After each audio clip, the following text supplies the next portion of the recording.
Molly and I didn't discuss introducing you, Cassie. Do you want me to do that, or do you have some words No, that you? I can just kick it off because my name's going to pop up on my first slide. So I'm just going to share screen and hope that it doesn't screw up everything. Like put you on my share screen for some reason. There we go. Okay. Did I do? No, you all can see my PowerPoint, right? Yes. Okay.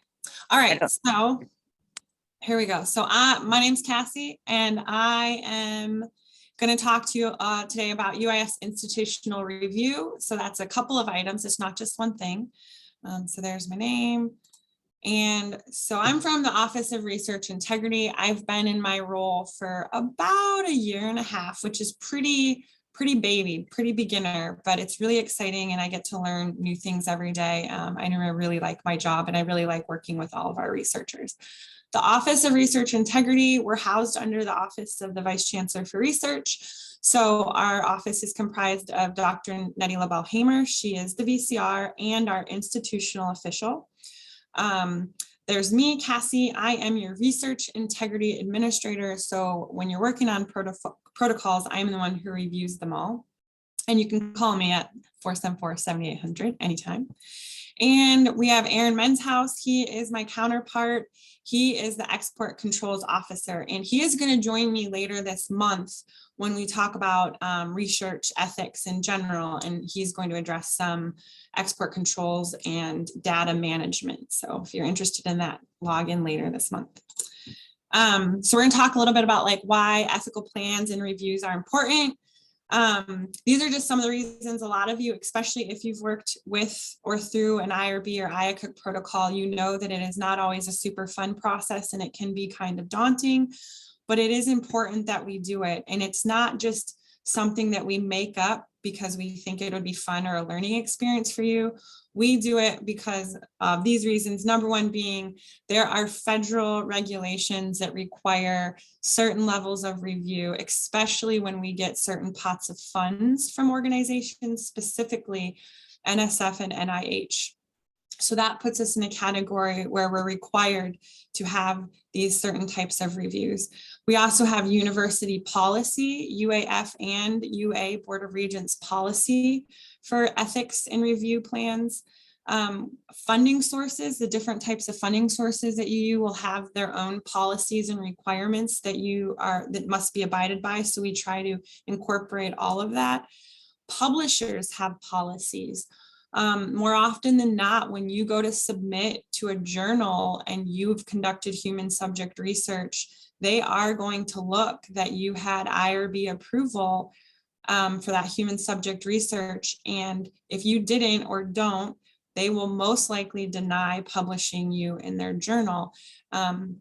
There's a little bit more that we can talk about that, maybe at one of the later April meetings. But that's also just another reason why it's really important. You don't want to do all that hard work to be published, to put on your career lists and your CVs and then have that go away. Also, the public cares about research. This is probably one of the primary reasons that ethics have developed and grown throughout the years, but the public cares. They care what we're doing and how we're doing it. And they are often the participants. So it's always good to keep them in mind. And then the next would be, we intend here at UIF to have professional ethics. So we ourselves hold ourselves to a high regulatory standard to make sure that we are meeting assurances and procedures as they're required, not only through federal policy, but our own university policy. So it's just a little bit about why we kind of put you through this process. So some of the specific areas that we look at for research reviews are the use of human participants in research. That would be what I'm going to refer to today as an IRB. And the use of animals in research, that will be the IACUC. I'm going to lightly touch on that today. We also have a biological safety, the IBC committee. I'm not going to talk about that, but I did want to just throw in case anybody who's like, what's an IBC? We do have it at the university. It's minimally used, but we do have it, but the review is when it's intended to ensure a thorough risk assessment is performed regarding risks associated with genetically modified materials. So here at the university, we have all 3 reviews, IACUC, IRB, and IBC, and I review all of them. So if you have questions, I'm the person. We also have required trainings depending on what research you're working with. So IRB, IACUC, and IBC all have their own level of required trainings, and those required trainings are also dependent on what you're doing. So until I know what you're doing, I can't always give you the picture perfect required training that you may need until I see your protocol or talk to you. But there are required trainings, and I always encourage people to begin that first, not last. Because you and your personnel are going to have required trainings, and more often than not, people get through their protocol process, they do all their modifications, they work so hard, and they wait and wait and wait for an approval letter because one of their personnel hasn't completed a training yet. And I hate when that's the hang up. So the training is important. We also provide responsible conduct and research training, RCR. I'm going to touch on that really briefly here shortly. That is required training for NIH and NSF grants for specific people. We also are interested in export controls. Real briefly on that, are you taking data material, working with a researcher scientist in or out of a foreign country, or working with a foreign national? If so, you're going to want to work with Aaron's Men's House just to make sure that everything's okay. And then also we look at just research misconduct in general. We're here to ensure that we're meeting all of the standards. So a little bit about RCR training. So if you're working on an NSF or NIH grant funded project, UIF requires, actually NIH and NSF require it, but we require that you complete the required CIT training module. So CITI program is an online database of training modules that the university subscribes to that we offer to you for free. So you'll be required to do this online module and complete that with 100% passing score. And then we do an online case scenario workshop. It's about 4 hours, 3 to 4 hours long via Zoom now, where we get together and we talk through different types of misconduct. We talk about publications, mentorship, publishing, I said that, but we work through case scenarios, kind of like what happens, when do you report, who do you report to? And that's a statutory requirement. And I threw in that little blurb there because I think a lot of times people get frustrated, and I understand because training takes time, but they get frustrated and kind of just think, why does the university ask all this? Well, we ask it because we're required to, because we receive financial assistance directly from these federal organizations. And specifically RCR is required for undergraduates, graduates, and postdoctoral researchers. And you are required to get it, your certificate, within 1 year. So that's a little bit about RCR training.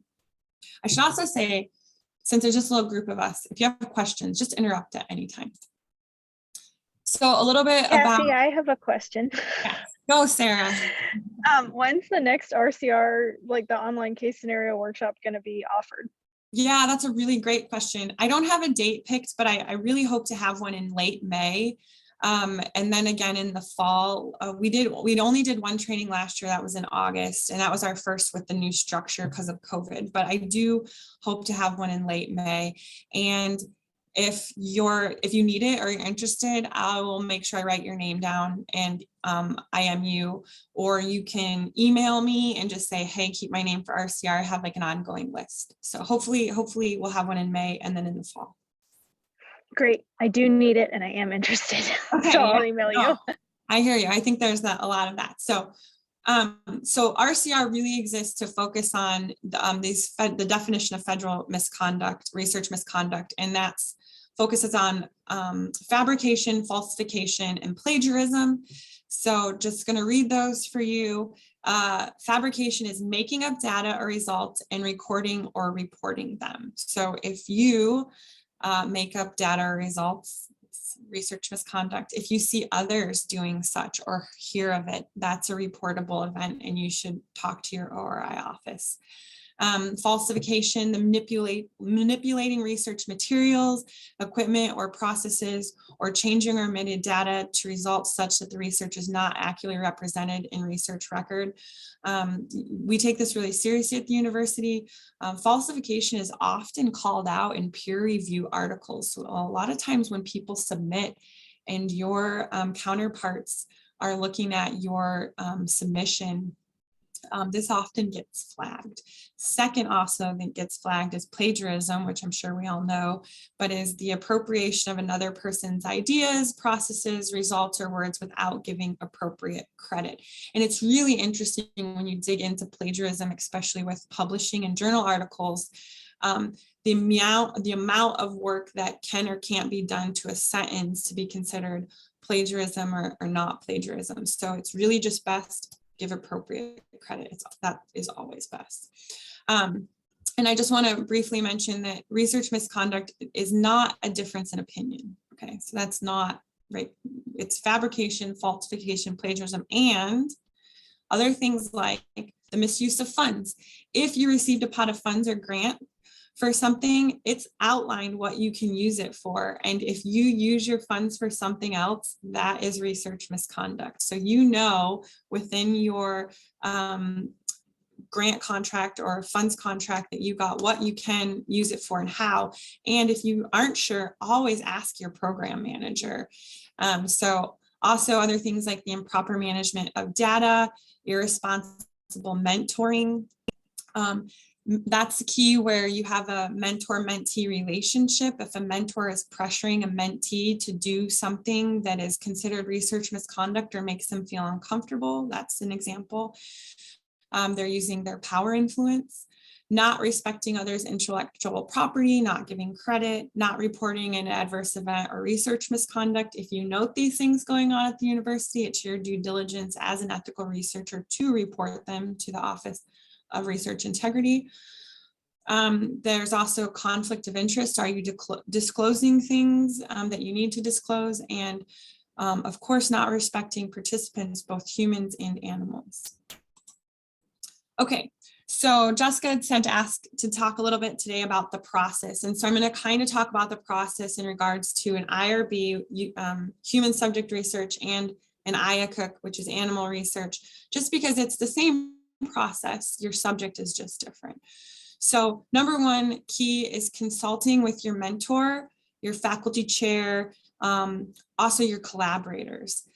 So if you are working in a rural community or with a tribal organization, or you are specifically working on a topic related to something specific where you have a group of collaborators, it is key to talk with them and hear their input and get their advice and bounce back your feedback before you create your protocol, get it approved, and conduct your research. And then later they say, well, why did you do that? You forgot this, or, you know, we're not interested, especially the collaboration part, rural community, we're not interested in participating. You don't want to get the money, do all this work, and then find out you don't have access to your research subject. So key, number one, consult with your mentors and your collaborators. Make sure everyone's on the same page, make sure everyone's on board, and make sure that you're tapping your resources and asking the right questions. That leads you into creating a well-designed plan, your protocol. So when you're filling out the protocol, when you have that background and you know what you're doing, it's going to make filling out all those questions in those boxes, filling in those boxes a lot easier. I always like to say to a person, a protocol, especially the general methodologies and procedures section, should read like a recipe. A general public should be able to read that section and understand what you're doing, how you're doing it, and what you expect your results may be, right? So I say, think of it like a recipe, what you're putting into it, at what times those parts get put in, and what you expect your results to be.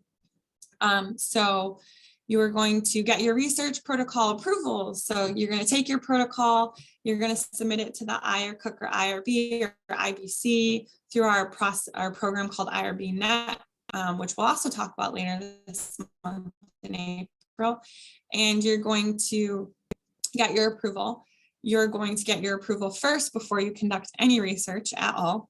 And so then after you get your approval, you're going to conduct your research with integrity and care, keeping good record of your data collection, keeping those informed consents safe and secure, locked up, keeping your data locked up, password protected, encrypted, and you're going to make sure that you're managing that appropriately. And then key is reporting back. This is a common theme that I think a lot of researchers don't think about. They're interested in their data results and they're excited for them and they're excited to see what comes of it. But often the participant gets forgotten about, and they were probably participating, one, because they wanted to, but two, because maybe they're really interested in what you're working on too, and they want to know what comes of it. Sometimes we conduct human research science that they can see the results. The participant actively sees the results as it's happening, depending on what you're asking for them. But more often than not, our human subject research is a survey or an interview where we're collecting data and there's no report back.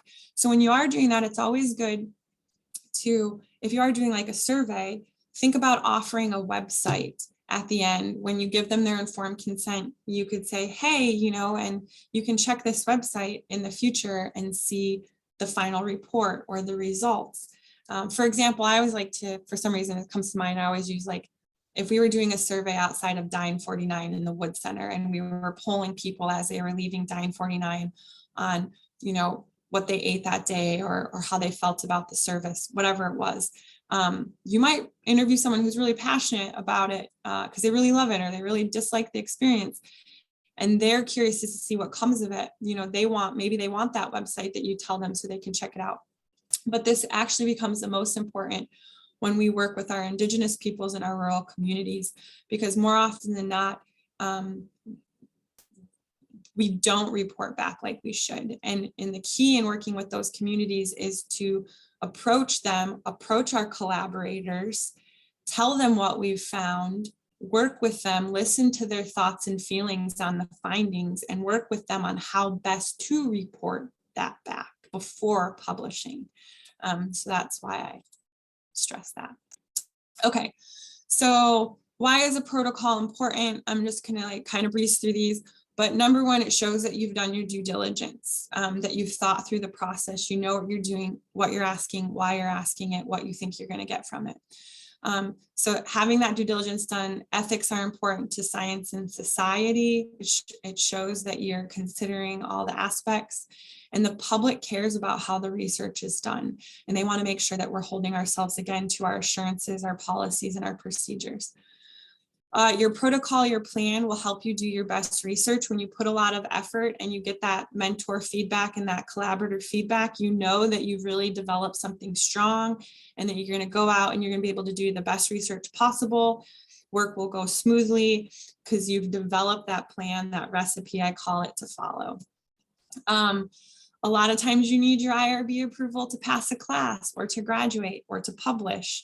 You need an approved IACUC protocol. This is important to begin conducting research on live vertebrates.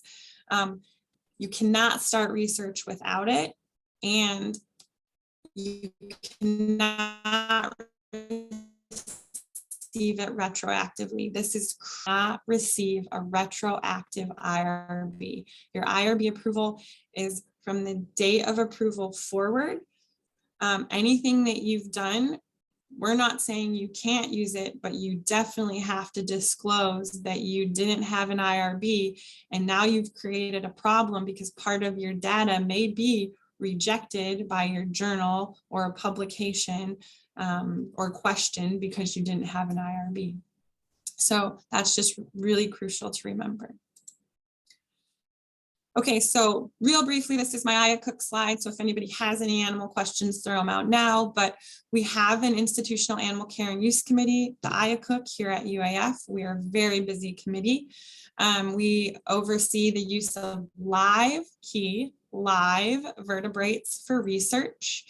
A lot of people don't know this, but this involves both hands-on research, handling the live vertebrate, doing surgery, but also observational studies of live vertebrates. These require IACUCs, and you have to submit and get approval to the IACUC.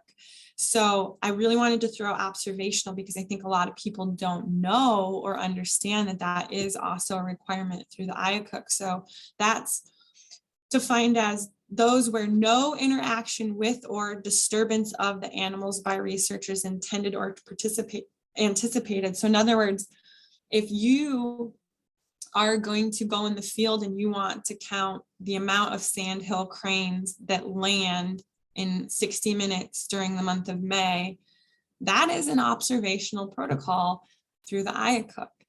If you're doing field work, collecting plant samples and moose walk by, you don't need an IACUC for that. That they just happen to be there.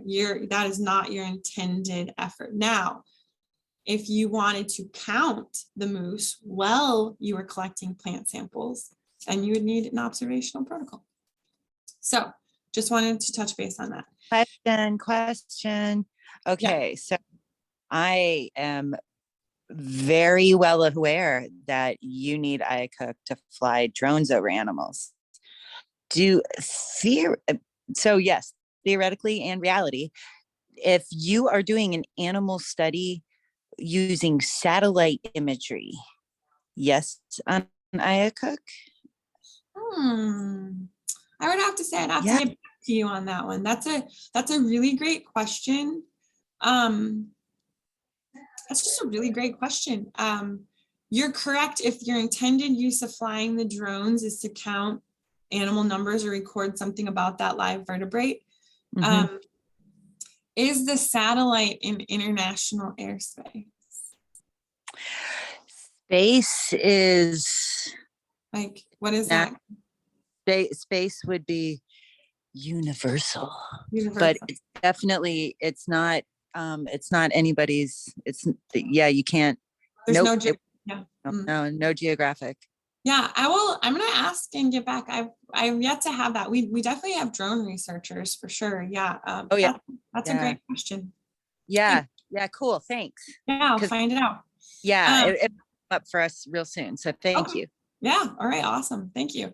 And then real quick on IACUC, training again is required based on the type of research you're being conducted. So we have certain trainings that are required, but that all depends on what you're doing it with, that type of thing. So if you're doing surgery on an animal, you're going to have a lot of different types of training. And if you're just an observer, you're going to have, one type of training. Okay. So a little bit about IRB review. I'm sure most of you here hear about that, human subject research. So our IRB review, the Institutional Review Board, our primary responsibility is to protect the rights and welfare of research participants and to function as an independent ethics review focusing on what is desirable and undesirable. The key being the IRB wants to ensure that researchers minimize harm. This is what we're held to, minimizing harm while maximizing the benefits. And that's why we can consider having human subject research, because we've set federal guidelines and standards to minimize harm and maximize benefits. So here we go, down the IRB rabbit hole, we'll call it. So I get 10 questions a day. Do I need an IRB? So I'm going to touch base on this a couple different ways. Not all studies need IRB review. Not all studies that involve a human person need IRB review. The key is these two definitions. So we're going to outline them right now. Research, a systematic investigation, including research development, testing, and evaluation designed to develop or contribute to generalizable knowledge. So research, that's the definition of research as outlined by OLA, our national standards. Human subject, a living individual about whom an investigator, whether professional or student, it doesn't matter that you're just a student, conducting research obtains data through intervention or interaction with the individual and collects identifiable private information. Okay. So all of that started, well, I should say started well before 1979, but that comes from that minimize harm, maximize benefit, is linked to the Belmont Report. And so the Belmont Report was written by the National Commission, published in 1979. They took 4 years to write this. And it is charged with identifying, they were charged with identifying the basic ethical principles in regards to conducting how to conduct yourself, how to conduct research when you're doing human subject research. And so the IRB looks at, you're held to looking at respect for persons, beneficence, and justice. And again, those are all key about minimizing harm and maximizing benefits. So the Belmont Report, kind of what structures human subject research and the ethics behind it, is focusing on the respect for persons, beneficence, and injustice. And as you can see with justice, it's equitable selection of subjects. And that's key to remember when you're targeting specific groups of people, is that the IRB will look at and question, is that minimizing harm, maximizing benefit when you're just focusing on one group of people, persons. Okay, so does your study require an IRB review? A project requires an IRB review if it includes both, if it meets the definition of both research, which we went over, and human subjects. So if it's research and you're using human subjects, you need an IRB review. So the best thing to do is reach out to the office, the ORI office, myself, the research integrity administrator. We're going to make the final determination on whether or not your study is required for review. I strongly recommend and discourage you from trying to make your own determination. I highly encourage you to use some really neat tools that exist in the world of Google. For example, I really like NIH. They have a decision tool, Am I Doing Human Subject Research? It's a tool that you can click through it, like ask prompt questions that kind of helps you determine. Please do that. And then email me with what you found out, well, this is what I answered and why, and this is what I found out. So this is what I think, but allow the onus to be on the Office of Research Integrity with the decision on if you need a review or not, and not your own, right? So if you use that tool and said, oh, well, I answered it and it said, and then you find out later that maybe you misinterpreted something or clicked something wrong and you really need an IRB review. And again, they're not retroactive, so be careful. So always, always lean on the ORI office for determination. But there are some really neat tools that exist out there. I hope to set one up for the university in the future that we could have on our own website, but a lot of universities have them. So Google away, find some. But always get it in writing from the ORI office, your determination. Okay, so here again, do I need an IRB? The infamous question. And my answer is always, it depends. Well, sometimes right away it's yes, but it's usually it depends. And so again, does your effort meet the definition of research? Does your use meet the definition of human subject or human participant? So I'll ask you to provide answers via email, because in writing is a protection for myself and a protection for you. So you can call me and we can talk. And at the end of the conversation, after our 30 minutes, which I highly enjoy, I'm going to say, okay, can you send me that in an email? And you're going to say, sure. And then I'm going to reply in an email so that we both have it in writing. So I'm going to ask you things like, what are you wanting to do? How do you plan on collecting your data? Are you using a whom? Do you have a human subject? What are you asking of them? What types of data are you collecting? How are you going to use this data? Is it contributing to generalized knowledge? I'm going to ask you all kinds of questions. If you're doing a survey or an interview, you say, I'm doing a survey and interview, I'm automatically going to say, let me see the questions, because the questions more often than not flag, are you collecting private identifiable information? Are you really just focusing on a policy or a process? What are you asking of these people? So do I need an IRB? The answer, it depends. And key being, do you meet the definition of research? And do you meet the definition of human subject? And if you do, you need an IRB. Now, there are different levels of IRB reviews, okay? So I'm going to touch base on them real quick. we have the exempt level. Just because the word exempt is used doesn't mean you're exempt from needing an IRB. It means you need an exempt IRB. And that basically, especially since the common rule was revised in 2018, means that you, I'm just going to read it. Human subject research is classified as exempt, means that the research qualifies as no risk or minimal risk to subjects and is exempt from most of the requirements of the federal policy, that's the common rule, for the protection of human subjects, but is still considered research requiring an IRB review for an exemption determination. There are, I think, I'm gonna get this wrong, 7 categories of exemption. We usually are almost, a lot of ours always fall in exemption 2, which is interviews and surveys. So there's the exempt. Expedited review is, in order for research to be eligible for expedited review, the activities must be considered no greater than minimal risk to the human subject and fall into at least one of the 9 federally defined categories. And then full board review is studies that are determined greater than minimal risk and do not qualify for exempt or expedited review. So those are 3 levels of IRB review. If it's an exempt review, I, as the IRB administrator, can do the full exempt review process. If you go to expedited review, your protocol will be reviewed by an IRB member. And so just keep that into consideration because it does take time.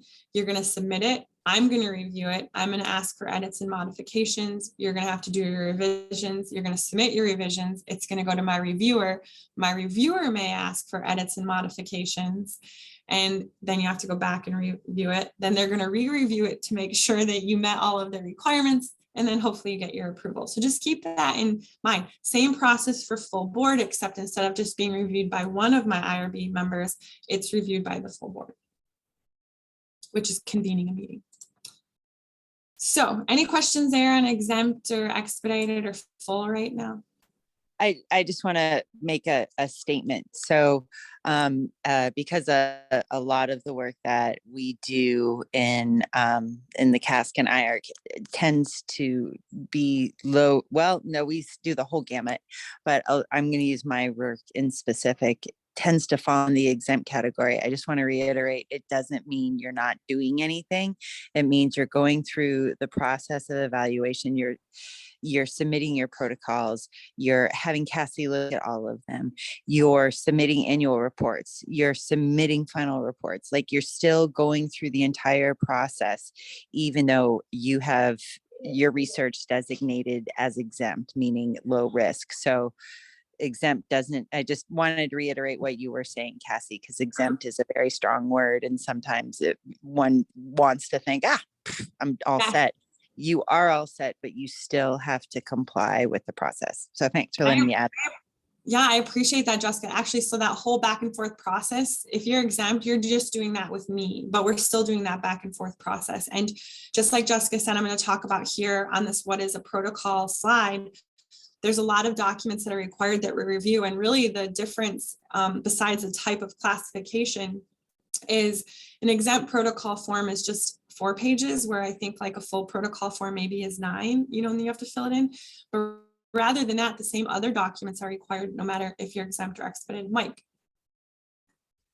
Can you provide an example of a type of question where someone comes to you and it turns out that it doesn't qualify as research?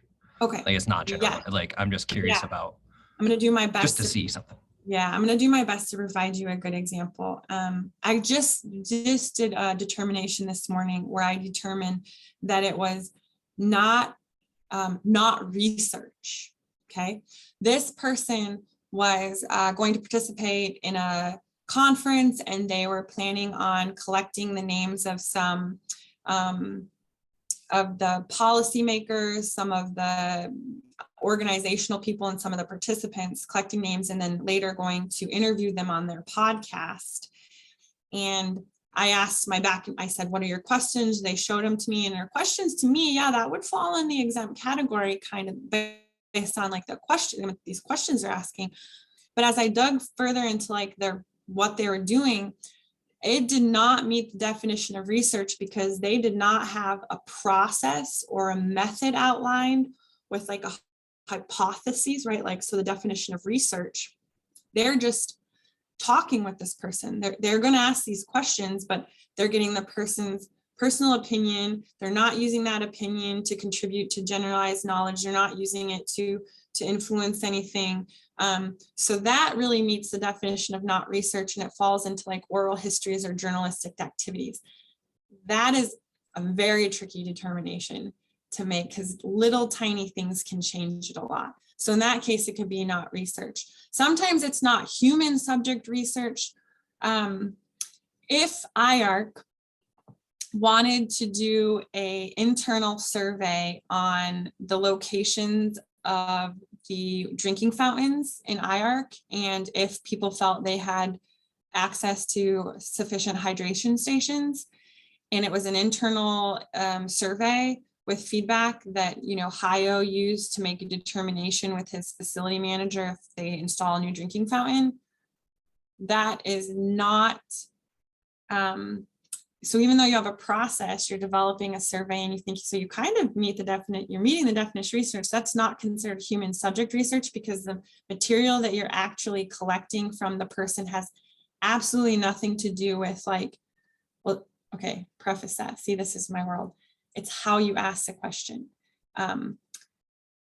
Does IARC have enough drinking fountains versus do you feel you have access to enough drinking fountains in your work location? That right there could change the determination. Does that help at all?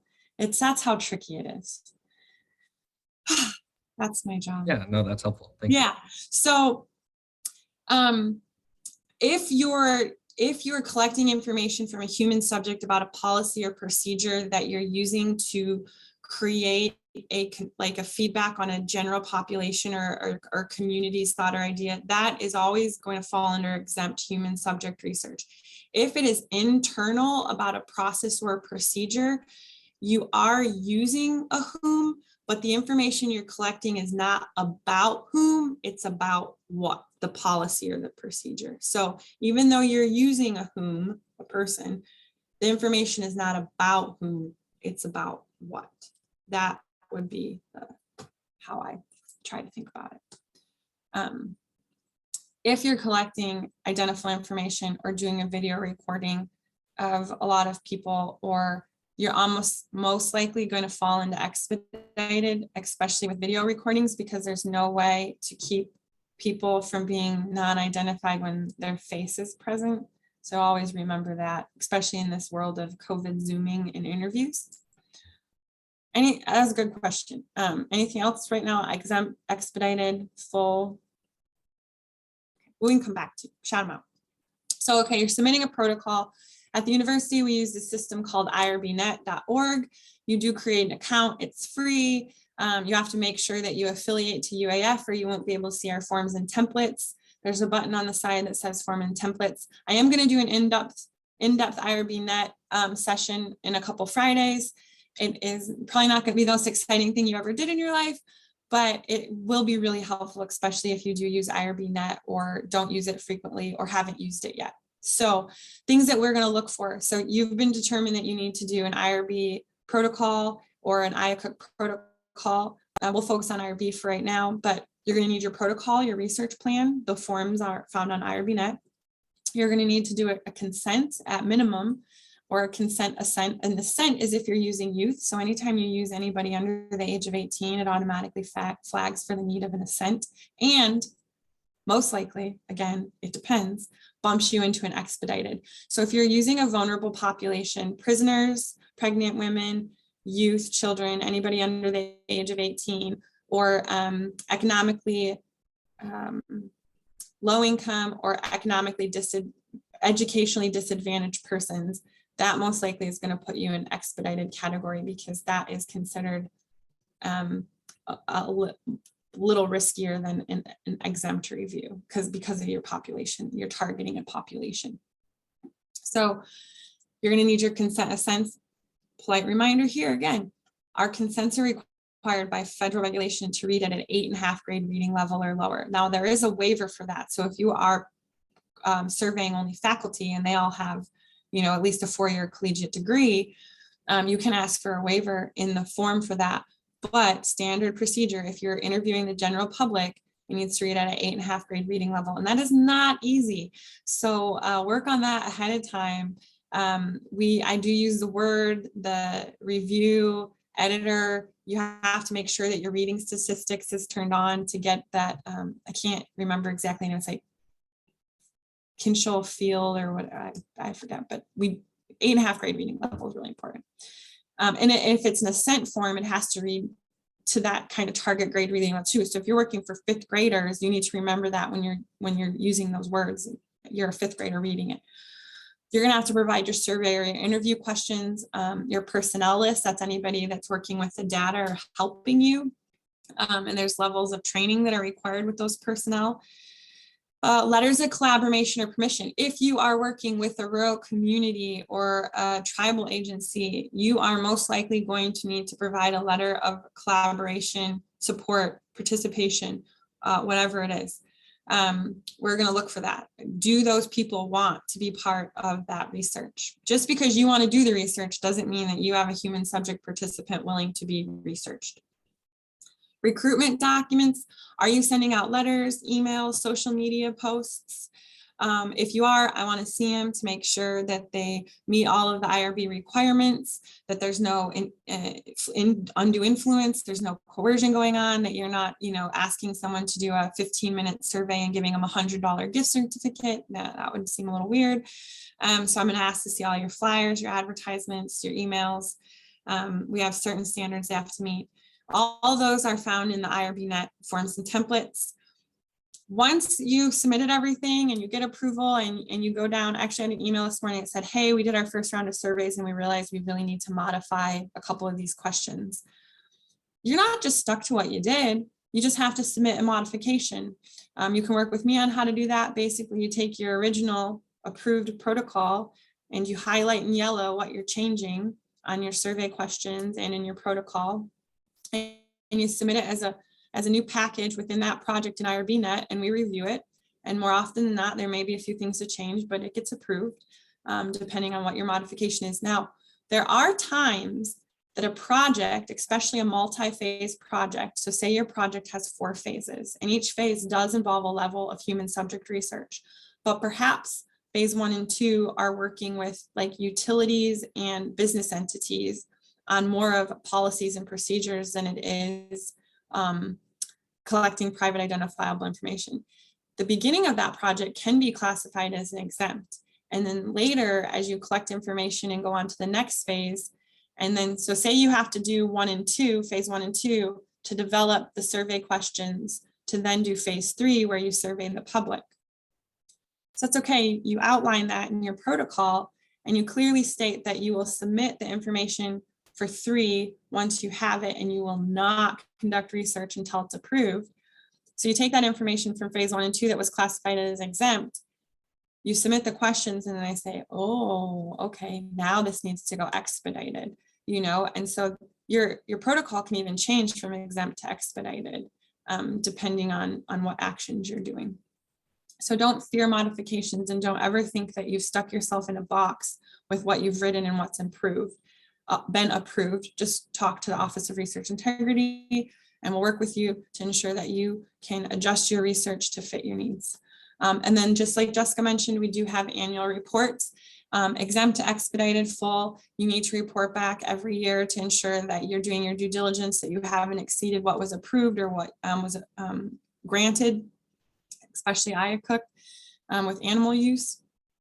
So annual reports are important so that your project doesn't expire. IRBnet does send alerts, so that's fun. It does send you little emails that say, don't forget to do your report. So it's not my problem when you submit it the day before. Yes, Megan.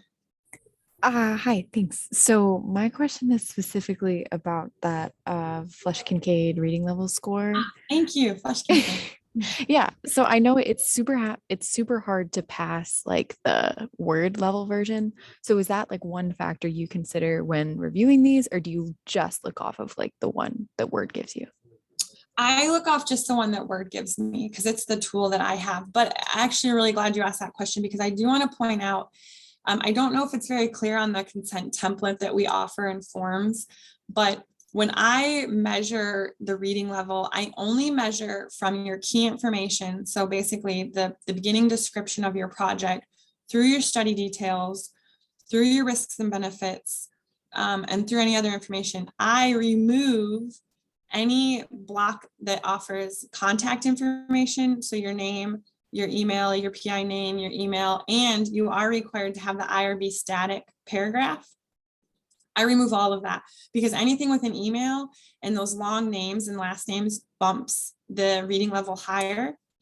So I take out those contact sections and I only measure and I often don't even measure the actual statement of consent because that's pretty required. I do look to see how it's written based on what's approved because you can have higher level or lower level. But if that helps at all in understanding how I measure, I only measure the actual information and remove that contact section because that can really bump a reading level up. Keep in mind when you're looking at reading levels to try to use words with not as many syllables, to either to take long sentences and make them shorter and or take short, firmly written sentences and give them a lot more breadth and depth, like explanation. It is not easy. I've spent hours helping people get their consent, and I'm here to help. So don't be scared to ask. Does that help, Megan? Is there? It does. Yeah. Okay. Thank you so much. I use Word. Yes, I use Word. So here real quick at UAF, I'm going to power through. We do lots of surveys of all types. Some are exempt, some are expedited. We do lots of focus groups. Some are exempt, expedited. Some even fall into full, depending on the topic of discussion and whatnot, and what you're collecting. And then we do our IBC, or excuse me, this is IRB, biomedical research. Those are biomedical research, human subject research are expedited full review. The only time that you see a specimen come through that can be exempt is if it's like a specimen coming from the biology lab that's the label has been changed already or something like that, like they're collecting it. But anything biomedical goes expedited or full review. Again, we have required training. We offer CITI program. If you're doing human subject research, exempt, expedited, or full, you are required to take this human subject social and behavior researchers training. I'll touch more on it later this month. It does take a good solid, some people say over 8 hours. I say 3.5 to 5 hours to do. And again, I go back to the start of this where I said, don't let it be the hang up in the end when you're ready for approval and it's you or one of your personnel on your list that doesn't have their training done.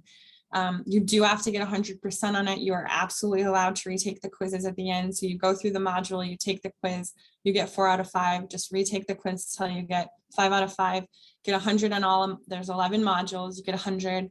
That certification is good for 3 years.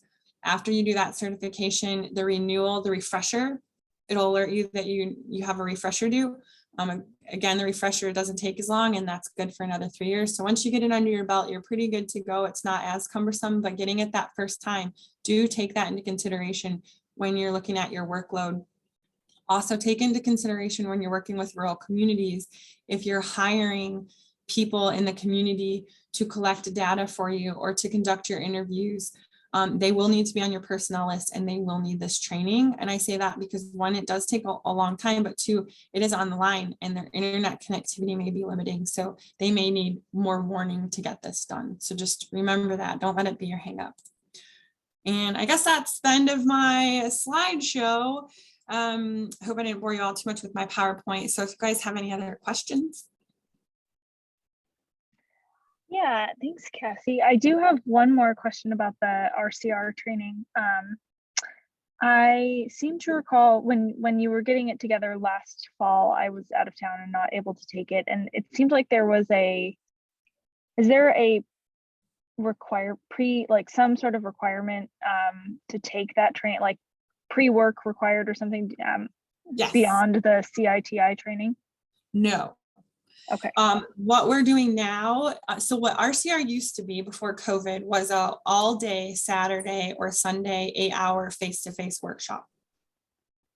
Now, because of COVID, what it is you take and you still needed the CIT module completed, but it didn't matter when you did it. Now what we're doing is we're mandating that you take that online CITI RCR training, which you could email me and I can copy paste your title or log into your CITI and put it in your account for you. You have to have taken that RCR CITI module training and passed it with 100% to sign up for the case scenarios workshop, because we're using that online CITI training to set the foundation, the baseline knowledge foundation for the case scenarios workshop. So without that training, you're going to walk in and not really know your answers to case scenarios. So yeah, so we're CITI module first, then you sign up for that case workshop. So if you know that you need it, get that CITI training done. You're gonna be way ahead of the game. Great. I have it. I have the social and behavioral researchers module done. That's the same thing as the R. Yeah. They're not the same. Okay, good. Okay. Thank you, Sarah. That's I'm my really glad question. you're. They're not the same. Thank you. Let me see if I can go back here. Human subject social and behavioral research training is if you're doing human subject research at the university. It's required if you're doing human subject research at the university. In addition, if you need RCR training, there is an RCR, it has a specific it has a specific name. I'm sorry, I don't have it in front of me, but it says not human subject research training at the university. There's like a dash next to it or something. So it's in addition to. So you would need human subject, social and behavior researcher, and RCR, the CIT module RCR training. Okay, great. And I should email you to get access to that RCR module, or Yeah. Okay, If I can write your name. Do you have your CIT account, right? yes, I do. Yeah, I can just throw it in as soon as we log off. Thank you. I appreciate it. No worries. Any other questions? I have a question about RCR real quick. So I did the 8-hour workshop. I had done the prereq and everything. And at the time I did it, I was told this is a once and you're done, one and done. Is that still the case, or is there some flavor of refresher that folks will need to do in like 5 or 6 years? Actually, that's a really good question, Jessica. I do believe it is a one and done. I should look on a certificate that we issue. The one thing that I will have to follow up with you about is our CIT is set up to trigger refresher courses every 3 years. So I'm not sure if it automatically does that with CITI where it says, or the RCR and CITI where it says you need to take this refresher. So I'll have to look into that. But it is to the best of my knowledge, it's just a one and done. Cool, thanks. Yeah, good question.